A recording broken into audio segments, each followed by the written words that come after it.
Bom, encapação terminada. Aí como ficou olha. O Vzão ficou bonito, né? O jeitão, encapado. Fiz um bico de enfeite.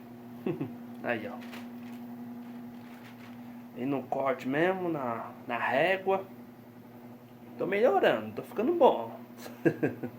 Apesar que eu só faço pipas teoricamente simples, né?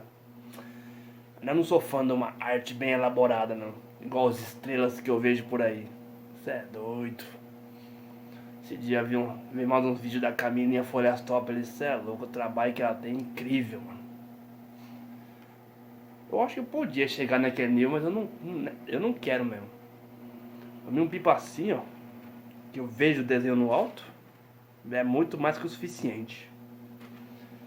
Um pipão desse aqui, ó, com a bola preta bem estilosa, deixa ficar bonitão no alto, hein? Ó, esticado, bonito. Eu não sei porque por aqui é meio raro ver um pipa V. A estética tão da hora, tão interessante. Era comum ver Y, mas é quase impossível ver um V. Por que será, né? Falar que não, só vi umas 2 ou 3 vezes em toda a minha vida. E dessas 2 ou 3 vezes, uma ou 2 vezes é meu pai que comprou. Detalhe, não é tão desenhado assim, né? Ele é mais colorido. Mas achei estranho, não pode ser, não tinha tanta evidência por aqui. E agora eu tô vendo porque eu fiz. Aí, fica bonitão, mano. O jeitão dele, ó.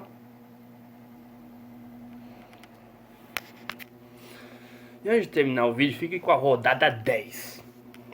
Rodada da semana passada. Fiquei uma semana inteira sem internet, então não consegui postar. Você viu também o tempo que eu terminei esse aí. Nada errado, essa semana mesmo já coloco a rodada desse final de semana que passou. Rodada 11. Aquela rodada, nem lembro quem ganhou. A rodada vencida pelo Skull Black, né?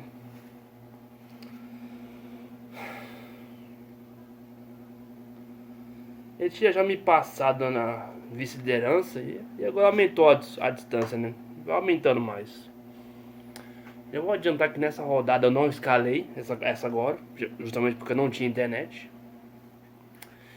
Então simplesmente fiquei para trás mais ainda. Esse é o adiantamento. Aguarde o próximo vídeo. Se você gostou da encapação da semana passada, né? É que como eu falei, fiquei uma semana sem internet. Esse V bonitão. Deixa o like aí, beleza? Isso é tudo por hoje. Alô!